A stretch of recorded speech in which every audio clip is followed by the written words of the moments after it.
नमस्कार दोस्तों, एक बार फिर से स्वागत है आपका द करियर से गढ़ी मुरैना में। आइए हम आज के करंट अफेयर के प्रश्नों को देखते हैं। शुरू करते हैं। पहले कल के जो मोस्ट प्रश्न एक बार उनका रिवीजन कर लेते हैं। पहला क्वेश्चन था, विदेश राज्य मंत्री बी मुरलीधरन किस देश की 5 दिवसीय यात्रा पर गए? तो ये हाल ही में जो है सूडान की यात्रा पर गए हैं। देश का पहला साउंड प्रूफ हाईवे कहाँ बनाया गया है? तो ये मध्य प्रदेश में बनाया गया है। हाल ही में अभी बरोट का निधन हुआ है। वे कौन थे? तो ये खिलाड़ी थे, यानी क्रिकेटर थे अभी बरोट, जिनका निधन हो गया है। नेक्स्ट क्वेश्चन है, प्रशांत महासागर में पाई जाने वाली फ्लावर स्कॉर्पियन फिश हाल ही में भारत के किस तट पर देखी गई है? तो पश्चिम बंगाल और उड़ीसा के तट पर देखी गई है फ्लावर स्कॉर्पियन जो फिश है ये। नेक्स्ट क्वेश्चन है, हाल ही में किस आईआईटी टीम ने प्रोटेस्ट कैंसर के इलाज के लिए लक्ष्य की पहचान की है? तो ये आईआईटी कानपुर के द्वारा ये पहचान की गई। नेक्स्ट क्वेश्चन है, जोनास गेहर स्टोर किस देश के नए प्रधानमंत्री बन गए हैं? तो ये नॉर्वे के नए प्रधानमंत्री बन गए हैं। नेक्स्ट क्वेश्चन है, राष्ट्रीय सुरक्षा गार्ड एनएसजी ने अपना 37वां स्थापना दिवस कब मनाया? तो ये 16 अक्टूबर को मनाया है। नेक्स्ट है, पीएम कार्यालय के नए संयुक्त सचिव के रूप में किसे नियुक्त किया गया? तो ये मीरा मोहंती को जो है नए संयुक्त सचिव के रूप में नियुक्त किया गया। नेक्स्ट क्वेश्चन है, किस शहर के डाक विभाग ने know your postman app launch किया है? तो ये मुंबई के डाक विभाग ने ये लॉन्च किया है। नेक्स्ट क्वेश्चन, केंद्र सरकार ने किस राज्य के माउंट हैरियट नेशनल पार्क का नाम बदलकर माउंट मणिपुर कर दिया है? तो ये अंडमान निकोबार में स्थित है माउंट मणिपुर के नाम से जो नेशनल पार्क अब हो गया है। और अभी तक आपने चैनल को सब्सक्राइब नहीं किया तो चैनल को सब्सक्राइब करें, बेल आइकन दबाएं, जिससे कि आपको नए वीडियोस की नोटिफिकेशन मिल सके। वीडियो को लाइक करें और अपने फ्रेंड्स के साथ इसको शेयर जरूर करें। साथ ही आप हमें इंस्टाग्राम पर ही फॉलो कर सकते हैं और टेलीग्राम चैनल को ज्वाइन कर लें, जिससे कि आपको सारे वीडियो पीडीएफ की फाइलें एक साथ मिल सके। और आपको कोई हेल्प चाहिए उसके लिए आप हमारे व्हाट्सएप ग्रुप से भी जुड़ सकते हैं। शुरू करते हैं आज का करंट अफेयर। आज का करंट अफेयर का पहला क्वेश्चन है, हाल ही में कोम्पासु तूफान ने किस देश को प्रभावित किया है? तो यानी यह कोम्पासु जो तूफान है ये किस देश में हाल ही में आया है, जिससे काफी मतलब जो देखिए जो भी तूफान वगैरह कुछ भी हो, इससे जन धन दोनों की तो हानि होती है, जो भी सामान्य जीवन भी अस्त व्यस्त हो जाता है। तो इसने किसको प्रभावित किया है? ऑप्शन है भारत, फिलीपींस, फिनलैंड, अमेरिका। तो इसका जो राइट आंसर है ये है फिलीपींस, यानी क्वेश्चन नंबर 1 का ऑप्शन वी सही है। फिलीपींस में जो हाल ही में कोम्पासु तूफान आया था, इसने वहां के जो है जीवन को प्रभावित किया है। अब भारत की भी बात करें तो अभी हाल ही में भारत में भी एक तूफान आया था, चक्रवात आया था। क्या नाम है उसका? उसका नाम है गुलाब। गुलाब नाम से आया था, यानी कि जिसने का जो अपने बंगाल की खाड़ी में उत्पन्न हुआ था, जो गुलाब नाम से जो चक्रवात है, और इसने जो आंध्र प्रदेश और उड़ीसा इन्हीं के इन दोनों राज्यों के जो तटों को काफी प्रभावित किया है। अब फिलीपींस की बात हुई है तो उसके बारे में हम देखें। फिलीपींस के जो राष्ट्रपति हैं रोड्रिगो दुतेर्ते हैं। फिलीपींस की राजधानी मनीला है। फिलीपींस की जो करेंसी है ये फिलीपीन पेसो है। और यहाँ पर जो मनीला है फिलीपींस की जो राजधानी, यहाँ पर अंतरराष्ट्रीय चावल अनुसंधान केंद्र स्थित है मनीला फिलीपींस में। नेक्स्ट क्वेश्चन देखते हैं, हाल ही में सुपर कोरोना वॉरियर पुरस्कार से किसे सम्मानित किया गया है? तो सुपर कोरोना वॉरियर पुरस्कार से किसे सम्मानित किया गया? ऑप्शन है वीएस येदियुरप्पा, थावरचंद गहलोत, बसवराज बोम्मई, इनमें से कोई नहीं। तो इसका जो राइट आंसर है ये है बी एस येदियुरप्पा, यानी कि क्वेश्चन नंबर 2 का ऑप्शन ए सही है। बी एस येदियुरप्पा को सुपर कोरोना वॉरियर्स पुरस्कार से सम्मानित किया गया। बी एस येदियुरप्पा कौन है? तो ये कर्नाटक के पूर्व मुख्यमंत्री हैं। इनके इस्तीफे के बाद यहाँ पर जो है ये बसवराज बोम्मई को नए मुख्यमंत्री के रूप में बनाया गया। थावरचंद गहलोत जो है ये कर्नाटक के वर्तमान में जो राज्यपाल है। अब इनको आखिर ये पुरस्कार क्यों दिया गया? हुआ यह है कि जैसे कि अभी तो ये पूर्व हो चुके हैं, यानी कि जब जो अभी 1 साल पहले जब यहाँ पर जब जो कोरोना की जो लहर चल रही थी, उस समय पर ये जो बी एस येदियुरप्पा है ये 2 बार कोरोना पॉजिटिव हुए थे। और उसके बावजूद ही इन्होंने जो अपना पद है बखूबी निभाया, यानी ये मुख्यमंत्री पद पर रहते हुए इन्होंने मतलब बाकायदा सारे जो भी अपनी जो जिम्मेदारियां हैं वो पूरी तरह से निभाई। इसीलिए इनको सुपर कोरोना वॉरियर्स पुरस्कार से सम्मानित किया गया है। कर्नाटक की बात हुई तो उसके बारे में देखें हम। कर्नाटक की जो राजधानी है बेंगलुरु है। कर्नाटक के राज्यपाल थावरचंद गहलोत है। मुख्यमंत्री बसवराज बोम्मई है। विश्व का सबसे लंबा प्लेटफॉर्म जो हुबली के नाम से ये 1400 मीटर लगभग 1400 मीटर लंबा है, ये कहाँ पर बनाया जा रहा है? ये कर्नाटक में ही बन रहा है। ऑनलाइन जुआ और सट्टेबाजी को प्रतिबंध करने वाले पहला राज्य।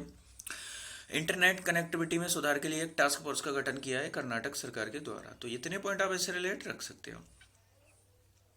नेक्स्ट क्वेश्चन देखते हैं, हाल ही में लद्दाख का निवास प्रमाण पत्र प्राप्त करने वाली प्रथम महिला कौन बनी है? जैसे कि अभी तक जो है ये जम्मू कश्मीर अधिराज्य था। यहाँ पर जैसे इसका जो है विभाजन करके यहाँ पर दो केंद्र शासित प्रदेश बन गए, जम्मू कश्मीर, दूसरा लद्दाख। तो लद्दाख का जो पहला अब बन गए हैं, तो यहाँ पर लद्दाख के नाम से, लद्दाख यूटी के नाम से ही यहाँ पर पहला मूल निवास यानी निवास प्रमाण पत्र जारी किए गए हैं। तो इनमें से पहला जो मिला है ऑप्शन है इसकी फातिमा बीबी, फातिमा बानो, कंचन ओगसांदी, इनमें से कोई नहीं। तो इसका जो राइट आंसर है ये है क्वेश्चन फातिमा बानो, यानी क्वेश्चन नंबर 3 का ऑप्शन बी सही है। फातिमा बानो को लद्दाख, फातिमा बानो जो है लद्दाख का निवास प्रमाण पत्र प्राप्त करने वाली प्रथम महिला बन गई हैं। अदर ऑप्शन डिस्कस करें तो जो फातिमा बीवी हैं यानी कि हाई कोर्ट की न्यायाधीश बनने वाली प्रथम महिला है, भारतीय प्रथम महिला है जो हाई कोर्ट की न्यायाधीश बनी है, फातिमा बीवी। और कंचन ओगसांदी की बात करें तो ये 18 दुर्गम दर्रों को पार करने वाली ये प्रथम भारतीय बन गई है, कंचन ओगसांदी। अब लद्दाख के बारे में बात हुई है तो लद्दाख की जो राजधानी है लेह है। लद्दाख में दो राज्य हैं, एक लेह और दूसरा कारगिल।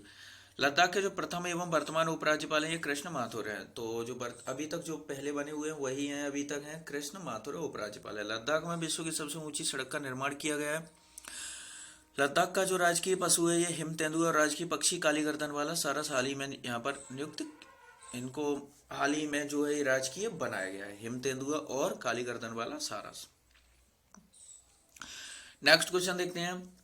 हाल ही में राष्ट्रीय अनुसंधान विकास निगम के नए सीएमडी यानी कि चीफ मैनेजिंग डायरेक्टर कौन नियुक्त किए गए हैं? ऑप्शन है सज्जन जिंदल, अमित रस्तोगी, सुशील चंद्र, इनमें से कोई नहीं। तो इसका जो राइट आंसर है यह है अमित रस्तोगी, यानी क्वेश्चन नंबर 4 का ऑप्शन बी सही है। अमित रस्तोगी को हाल ही में राष्ट्रीय अनुसंधान विकास निगम के नए सीएमडी के रूप में नियुक्त किया गया है।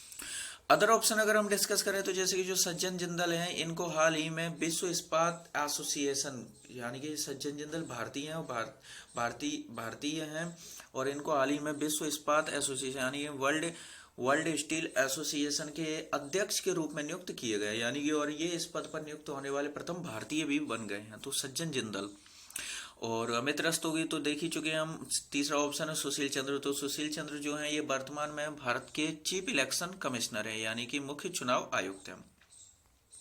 अब राष्ट्रीय अनुसंधान विकास निगम की बात हुई, इसके बारे में देखें तो राष्ट्रीय अनुसंधान विकास निगम की स्थापना 1953 में हुई थी। इसका जो मुख्यालय है ये न्यू दिल्ली में स्थित है और राष्ट्रीय अनुसंधान विकास निगम के जो अध्यक्ष यानी कि एमडी और सीएमडी जो है ये दोनों ही जो अमित रस्तोगी को बनाया गया है। नेक्स्ट क्वेश्चन देखते हैं। हाल ही में पर्यावरणीय अर्थ शॉर्ट पुरस्कार से किस भारतीय को सम्मानित किया गया? तो ये किससे सम्मानित किया? ऑप्शन है नरेंद्र मोदी, विद्युत मोहन, डॉक्टर जी सतीश रेड्डी, इनमें से कोई नहीं।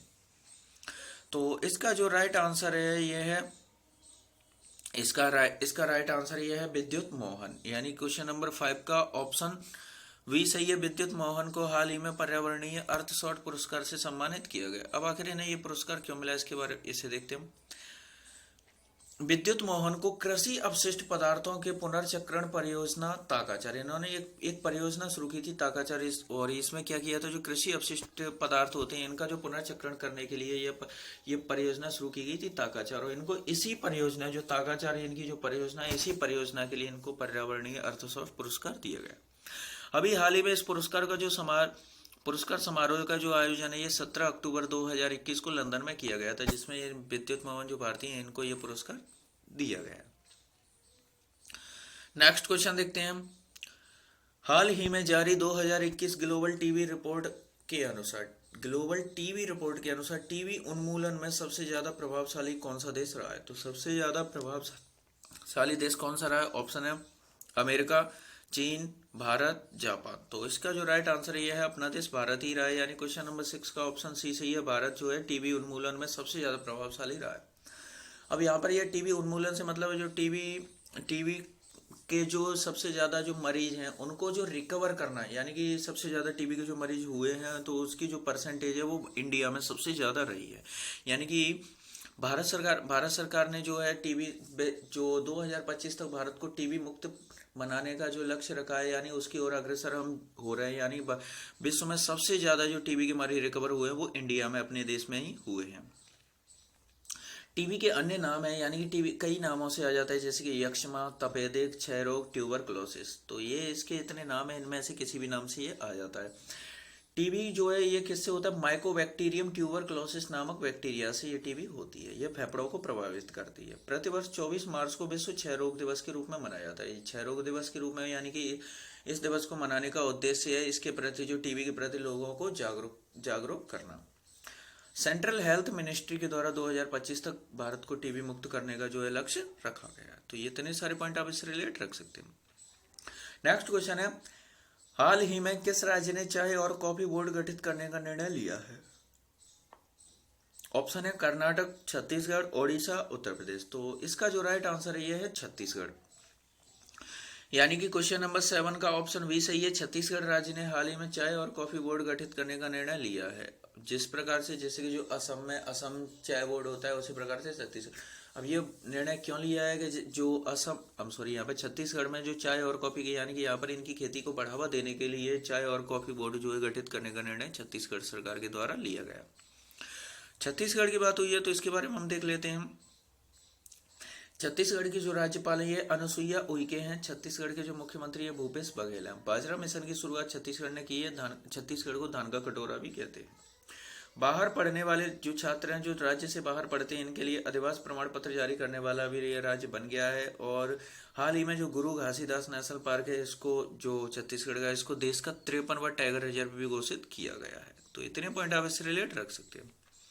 और अगर डिस्कस करें तो जैसे कि जो छत्तीसगढ़ है इसकी जो स्थापना छत्तीसगढ़ की जो स्थापना ये 1 नवंबर को हुई थी और 1 नवंबर 2000 को, इसीलिए छत्तीसगढ़ का जो 1 नवंबर को छत्तीसगढ़ स्थापना दिवस के रूप में भी मनाया जाता है। नेक्स्ट क्वेश्चन है, हाल ही में कॉलिन पॉवेल का निधन हो गया है। ये किस देश के पूर्व विदेश मंत्री हैं? तो कॉलिन पॉवेल ये किस देश के पूर्व विदेश मंत्री जिनका निधन हुआ है? ऑप्शन है ब्रिटेन, अमेरिका, इजराइल, दक्षिण कोरिया। तो इसका जो राइट आंसर है ये है अमेरिका। यानी कि क्वेश्चन नंबर 8 का ऑप्शन बी सही है। अमेरिका के हैं कॉलिन पॉवेल जिनका हाल ही में निधन हो गया है और ये पूर्व विदेश मंत्री थे जिनका निधन हो गया है।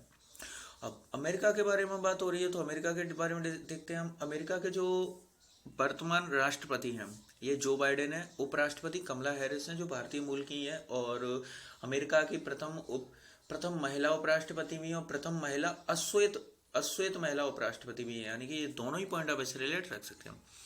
अमेरिका की जो राजधानी है वॉशिंगटन डीसी है और वॉशिंगटन डीसी में हाल ही में वॉशिंगटन डीसी में जो अंतरराष्ट्रीय आईएमएफ और वर्ल्ड बैंक इन दोनों का जो मुख्यालय है वॉशिंगटन डीसी में स्थित है, जिनमें दोनों में ही 189 मेंबर कंट्रीज हैं। और अभी हाल ही में 15 अक्टूबर से भारत और अमेरिका के बीच एक संयुक्त सैन्य अभ्यास शुरू हुआ है जिसका जो आयोजन है 15 अक्टूबर से शुरू किया गया है और ये 15 दिवसीय यानी 15 दिन तक चलेगा। जो अमेरिका का अलास्का है, अलास्का राज्य, यहाँ पर ये शुरू किया हुआ है जो अभी वर्तमान में चल रहा है। तो ये सारे पॉइंट आप इससे रिलेट रख सकते हैं। नेक्स्ट क्वेश्चन है, फोर्ब्स इंडिया द्वारा जारी रैंकिंग में भारत की सबसे प्रभावशाली अभिनेत्री कौन बनी है? तो फोर्ब्स इंडिया द्वारा जारी है रैंकिंग में सबसे प्रभावशाली अभिनेत्री कौन बन गई? ऑप्शन है सोनाक्षी सिन्हा, रश्मिका मंदाना, दीपिका पादुकोण, इनमें से कोई नहीं। तो इसका जो राइट आंसर ये है रश्मिका मंदाना। यानी क्वेश्चन नंबर 9 का ऑप्शन बी सही है। रश्मिका मंदाना हाल ही में जो भारत की सबसे प्रभावशाली अभिनेत्री बन गई हैं। अदर ऑप्शन देखें तो जैसे कि जो दीपिका पादुकोण है इनको हाल ही में ग्लोबल अचीवर अवार्ड से नवाजा गया है। यानी ग्लोबल अचीवर अवार्ड पाने वाली ये प्रथम भारतीय एक्ट्रेस यानी प्रथम भारतीय महिला और एक्ट्रेस दोनों ही जो है ये दीपिका पादुकोण बन गई है। और रश्मिका मंदाना ये कौन है? रश्मिका मंदाना ये तेलुगु एवं कन्नड़ फिल्म की अभिनेत्री है। यानी कि तेलुगु और कन्नड़ फिल्म अभिनेत्री हैं। रश्मिका ने सामंता, विजय देवरकोंडा और यश को पीछे छोड़ दिया है। अपने सोशल मीडिया पेजों पर फॉलोअर्स की संख्या में उच्च वृद्धि दर्ज करते हुए रश्मिका मंदाना सबसे प्रभावशाली एक्टर्स की सूची में प्रथम स्थान पर यानी टॉप पर पहुंच गई हैं। विजय देवरकोंडा दूसरे स्थान पर हैं और इसके बाद जो कन्नड़ के जो यश हैं ये तीसरे स्थान पर पहुंच गए हैं। तो यानी कि ये फॉलोअर्स में यानी कि ये इंडिया में सबसे प्रभावशाली हाल ही में कौन रही है? तो ये रश्मिका मंदाना रही। नेक्स्ट क्वेश्चन देखते हैं, हाल ही में किस राज्य सरकार ने 18,500 करोड़ रुपए के फसल ऋण वितरित करने की घोषणा की है? तो 18,500 करोड़ रुपए का जो फसल का ऋण है ये बांटने की जो घोषणा है किस सरकार के द्वारा की गई है? ऑप्शन है उत्तर प्रदेश, राजस्थान, मध्य प्रदेश, हिमाचल प्रदेश। तो इसका जो राइट आंसर है ये है राजस्थान, यानी क्वेश्चन नंबर 10 का ऑप्शन बी सही है। राजस्थान ने 18,500 करोड़ रुपए के फसल ऋण वितरित करने की जो है घोषणा की है। अब राजस्थान के बारे में देखते हैं तो हम राजस्थान के राज्यपाल जो है ये कलराज मिश्र हैं। राजस्थान के जो मुख्यमंत्री अशोक गहलोत हैं। एक पौधा सुपोषित बेटे के नाम योजना राजस्थान में शुरू की गई है। बाल विवाह पंजीकरण को अनुमति देने वाले विधेयक जो भी राजस्थान में पास किया गया, और इसी विधेयक को अभी हाल ही में जो है विरोध के चलते हुए इसी जो बाल विवाह विधेयक को वापस भी ले लिया गया, यानी वापस लेने की भी घोषणा राजस्थान सरकार ने कर दी है। राइट टू हेल्थ बिल लाने वाला भारत का पहला राज्य है। जयपुर में भारत का पहला अंगदाता म्यूजियम बनाया गया है। इंदिरा गांधी शहरी क्रेडिट कार्ड योजना हाल ही में जो राजस्थान सरकार के द्वारा शुरू की गई है। Keoladeo national park, Sariska national park और रणथंभौर नेशनल पार्क जो है राजस्थान में स्थित है। राजस्थान की जो राजधानी है जयपुर है। तो इतने पॉइंट आप इससे रिलेट रख सकते हैं। अब आपका कल का सवाल था, हाल ही में जो हारमनी इंडिया अवार्ड 2021 से 21 जो है किसे दिया जाएगा, तो ये वीर मुंशी को दिया जाए। किसे? वीर मुंशी को दिया जाए, देने की जो है घोषणा की गई है, हारमनी इंडिया अवार्ड 2021। अब आपका आज का सवाल है, हाल ही में प्रधानमंत्री नरेंद्र मोदी ने उत्तर प्रदेश के तीसरे अंतर्राष्ट्रीय हवाई अड्डे का उद्घाटन कहाँ किया है? तो ऑप्शन है वाराणसी, कुशीनगर, लखनऊ, मेरठ। जो उत्तर प्रदेश का तीसरा हवाई अड्डा है, लेकिन ये भारत का 29वां अंतर्राष्ट्रीय हवाई अड्डा बनेगा। तो इसकी घोषणा कहाँ की गई है? आपका जो भी राइट आंसर हो उसे आप कमेंट बॉक्स में वो भी डिटेल के साथ लिखा कीजिए, क्योंकि जिन चीज़ों को हम लिख देते हैं वो चीज़ हमें एक लंबे समय तक याद रहती हैं। साथ ही वीडियो को लाइक करें, चैनल को सब्सक्राइब करें और अपने फ्रेंड्स के साथ इसको शेयर जरूर करें।